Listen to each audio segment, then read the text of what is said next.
On November 24, 2005, there was a disturbing occurrence at Disneyland. It was an average day at the wonder-filled amusement park. Families were scattered throughout the park. The excited squeals of children rang out over the crowds, and Disney mascots wandered around and posed for pictures. Suddenly, the magic of Disneyland was shattered as a frantic call ran over the crowd. "James? James? Where are you?" A mother was running around Main Street, calling out her son's name.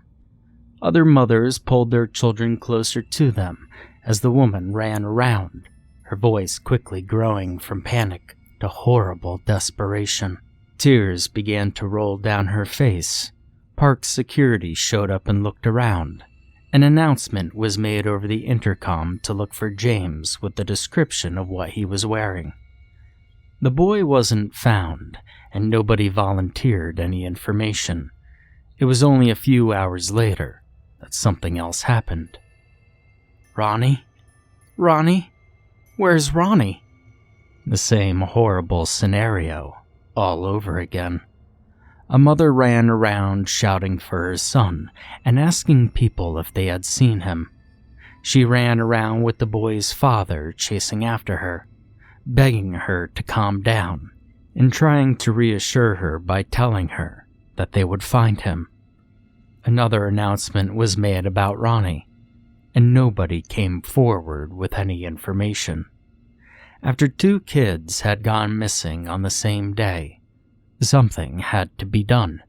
Security in the park was tightened, placing security guards near almost every attraction in the park. Footage from the surveillance cameras was reviewed, but nothing more than people buying sunglasses or Mickey Mouse walking with a few kids was ever seen. There was one security guard who reported that one kid had told him that he had seen Ronnie. The guard said that he was standing outside one of the rides when a little boy walked up to him. The boy looked to be no more than 6 or 7 years old. "I know what happened to that boy," he told the guard. "You do?" The security guard didn't know what to think. The boy probably hadn't seen anything important, but it would probably be worth a listen. The boy nodded. "Yeah, I saw Ronnie. He was with Mickey Mouse, but Mickey was being mean to him. Mickey took Ronnie." "Mickey?" The guard said. He was confused. How could a child think that Mickey Mouse was taking the kids? The guard just assumed that it was a predator or kidnapper or something, and knew that the kids would be found. Where did Mickey Mouse come into any of this? "Yeah, Mickey Mouse ate Ronnie. He ate that other boy too." The guard was speechless. He was still trying to think of what to say when the boy's parents hurried over and pulled their child away, scolding him to be careful around the park, and thanking the security guard for finding their son. And as fast as the boy had appeared, he was gone. The security guard knew he shouldn't have been too bothered about what the kid had said about Mickey, and yet he couldn't seem to push the thought of it out of his mind. The security guard waited until his shift was over, but instead of leaving, he went to the security room where a bunch of monitors displayed videos from the surveillance cameras. He asked the people working there to review footage and look for Mickey Mouse around the time James had gone missing. The tapes were rewinded, and scenes from earlier that day were replayed on the monitors. The guard's eyes darted from one screen to the next until he finally noticed something. He told the men to pause the video. Everybody in the room focused on the monitor, even though there wasn't much to see. Mickey Mouse and a small child were walking toward a maintenance room door in what seemed to be Tomorrowland, near Space Mountain. The child seemed confused, maybe a little scared. The guard decided to check it out before he went home. He couldn't forget that one boy's solemn expression or what he had said about Mickey Mouse. Just in case something had happened, he took his radio and keys. The guard walked over to Tomorrowland and found himself by Space Mountain. There was a rusty maintenance door off to the side of the attraction, nearly hidden behind a few trash cans. He pushed the trash cans to the side and tried to open the door, only to find it was locked. The guard pulled out his keys and tried to find one to open it.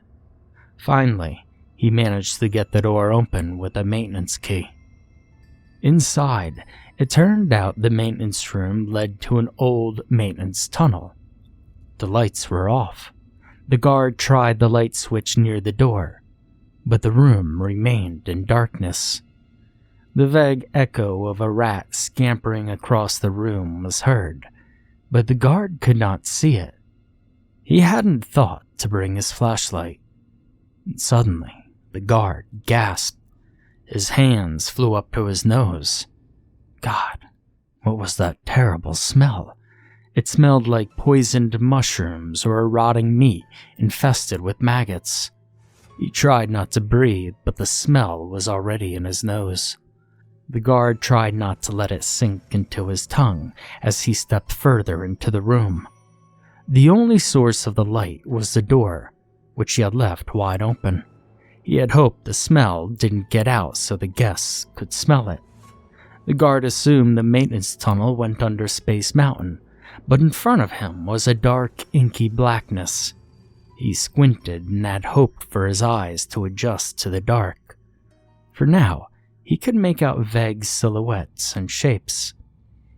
He began to walk into the tunnel, visibly decreasing with every footstep. His footsteps echoed off the walls, seeming to pound onto the concrete floor. The guard suddenly stopped walking, a few feet away from a brick wall. He assumed he had come to a turn. He looked left and saw nothing. He looked right and saw a small, flickering light. He decided to go toward the light and kept his hand on the walls so he wouldn't get lost. The smell seemed to be growing worse, and after a short walk, he reached the light, which was actually coming from a small crack underneath the metal door. The door was rusted and bent, and the guard knew it wouldn't take much to rip it from its hinges.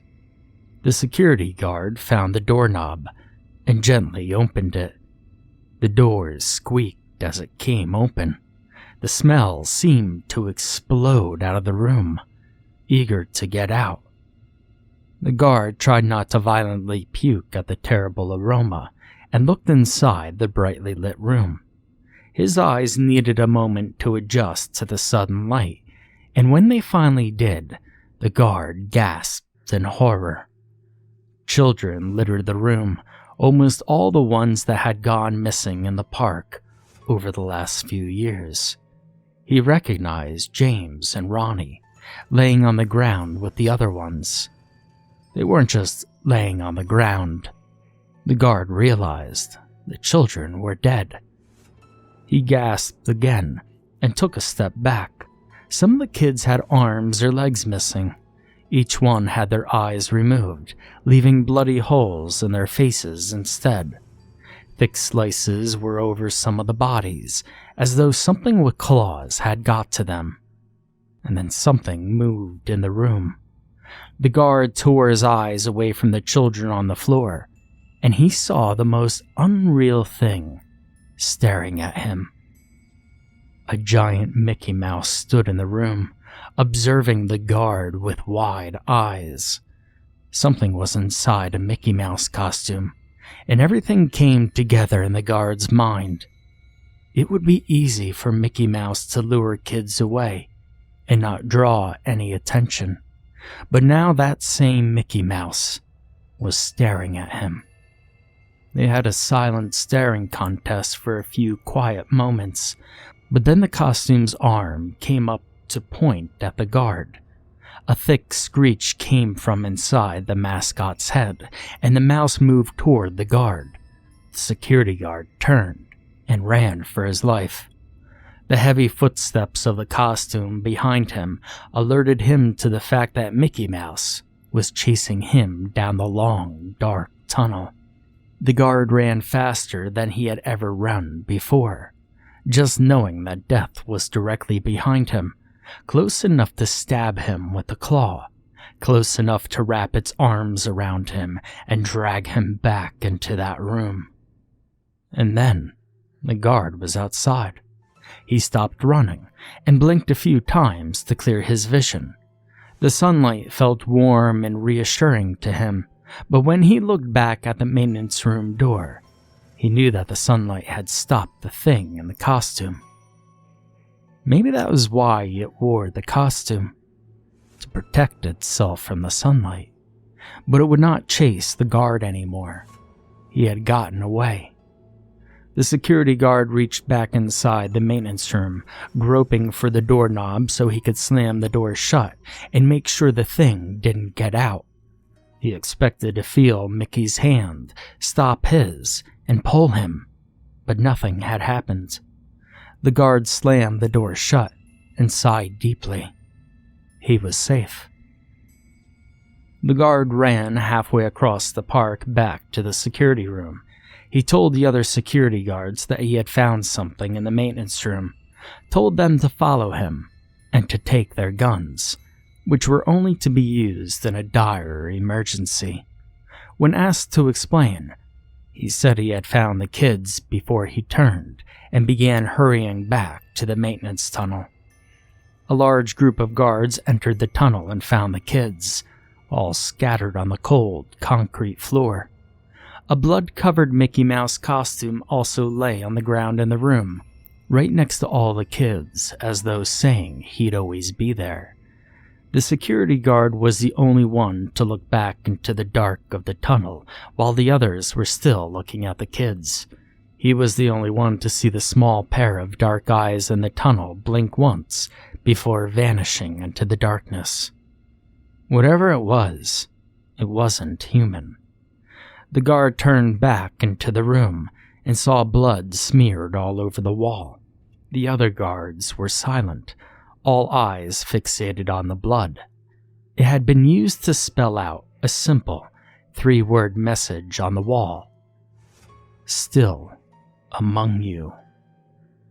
The maintenance tunnel was destroyed, the door buried behind a concrete wall. Space Mountain was closed for a few days while it was searched, and the security guard had quit. To this day, children still squeal in excitement and hurry over whenever they see Mickey Mouse.